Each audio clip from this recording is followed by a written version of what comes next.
রাজনৈতিক দলের লিডার হিসেবে বলতে কোনো দ্বিধা নেই।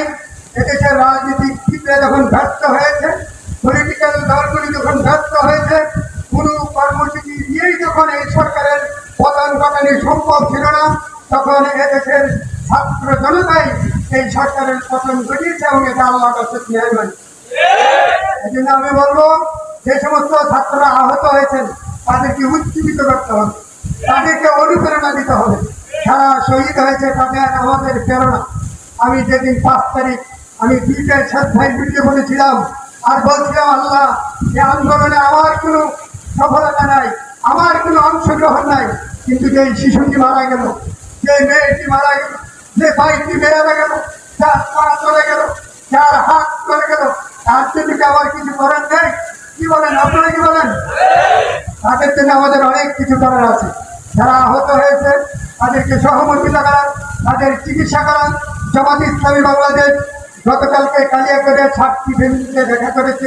আমরা প্রত্যেক পরিবারকে 1 লক্ষ করে টাকা দিয়েছি এবং আমরা চিন্তা করেছি যারা আহত হয়েছে তাদের পাশে ইনশাআল্লাহ আমরা দাঁড়াবো।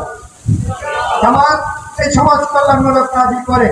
আমরা একটি শক্তির পতন হয়েছে, আরেকটি শক্তি যেন এমন না আছে যারা আবার চাঁদাবাজি টেন্ডারবাজি শুরু করে দেবে। কি বলেন? সেজন্য আমরা এমন একটি সমাজ ব্যবস্থা চাই যেখানে কোরআনের বিধান মতে দেশ চলবে। আপনারা রাজি আছেন তো? এই জন্য আগামী নির্বাচন যখনই হোক, এটা 1 বছর পরে হতে পারে, 2 বছর পরে হতে পারে, আবার 6 মাস পরে হতে পারে। যে সংস্কারের কথা তারা বলছে, এই সংস্কার পর্যন্ত আমরা তাদেরকে সময় দিতে চাই। সংস্কার করার পর এদেশে নিরপেক্ষ সকলের অংশগ্রহণমূলক একটি নির্বাচন হবে। যারা দিনের ভোট রাতে করেছে, এই অবৈধ সরকার গায়ের জুড়ে এদেশের মানুষের ভোটাধিকার পর্যন্ত হরণ করেছিল।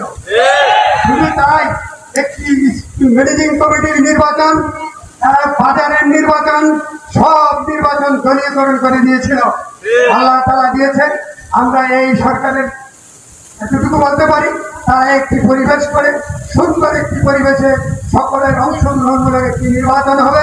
সেই নির্বাচনে যারাই আসবে তারা জাতির কল্যাণ করবে বলে আমরা বিশ্বাস করি। এই জন্য আসুন, আমরা যেন বেশি উৎফুল্লিত না হই, আনন্দিত না হই। এই 5ই আগস্টের পরাজিত শক্তি আবারও কোনো ষড়যন্ত্র করে ক্ষমতায় আসে কিনা এ ব্যাপারে আমাদের সজাগ থাকতে হবে। এই জন্য যেখানে সে আওয়ামী লীগ করে, সে আমার ভাই, সে আমার বন্ধু। তারপরে যদি কেউ অনাচার অবিচার করে আপনারা আমাকে জানাবেন। আমি যদি আমার দলগতভাবে তাকে প্রোটেকশন দিতে পারি আলহামদুলিল্লাহ, না পারলে আমি প্রশাসনের প্রোটেকশন দেবো। কিন্তু আমরা সকলে ভাই ভাই হয়ে বসবাস করতে চাই।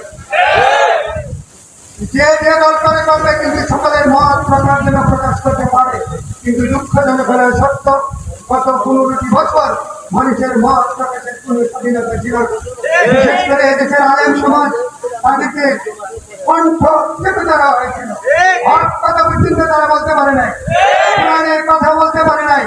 এদেশের আলোচিত বক্তা যারা, তাদের মাইক বন্ধ করে দেওয়া হয়েছে।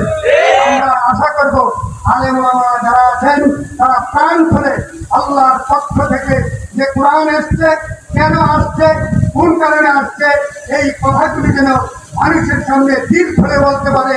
এই তৌফিক আল্লাহ দিলেন। আমরা আবারও সকাল বলে আলহামদুলিল্লাহ। কেরামের প্রতিও বাংলাদেশ জামাত ইসলামীর পক্ষ থেকে আহ্বান থাকবে। আল্লাহ রাব্বুল আলামিন যে বলেছেন, হুদাল লিন্নাস ওয়া বাইয়িনাতিন মিনাল হুদা ওয়াল ফুরকান। এই কোরআন এসেছে সকল মানব মণ্ডলীর জন্য। কেন এসেছে? ওয়া হুদাল লিন্নাস বাইয়িনাতিন মিনাল হুদা ওয়াল ফুরকান। এটা হচ্ছে সত্য এবং মিথ্যার মধ্যে পার্থক্য। এবং কোন কারণে আসছে? কোরআনের বিধান দিয়ে দেশ চললে, রাষ্ট্র চললে, সমাজ চললে শান্তি হয়। এটা আলেম সমাজকে আজকের জনগণের সামনে বুক খুলে সত্য কথা বলতে হবে। আর কেউ যদি এই কোরআনের কথা সুযোগ পেয়ে না বলে, আল্লাহ আবারও এরকম জাতি চাপাই দিতে পারেন কি পারেন না? এই জন্য আমি আহ্বান করবো আলেম সমাজদেরকেও যে আপনারা সত্য কথাটা বলুন আর জামাত ইসলামের জন্য দোয়া করুন। জামাত ইসলামী এদেশে একটি সুন্দর সুখী সমৃদ্ধ বাংলাদেশ কায়েমের জন্য চেষ্টা করছে। আসুন আপনাদেরকে জামাত ইসলামের পতাকা জলে আহ্বান জানাচ্ছি এবং আপনারা ধৈর্য ধরে আমার কথা শুনছেন, এজন্য আন্তরিক মোবারকবাদ জানাচ্ছি। মাহফিলের কর্তৃপক্ষকে শুভেচ্ছা অভিনন্দন জানাচ্ছি। আমাকে সময় দেওয়ার জন্য আসসালামু আলাইকুম ওয়া রাহমাতুল্লাহি ওয়া বারাকাতুহু।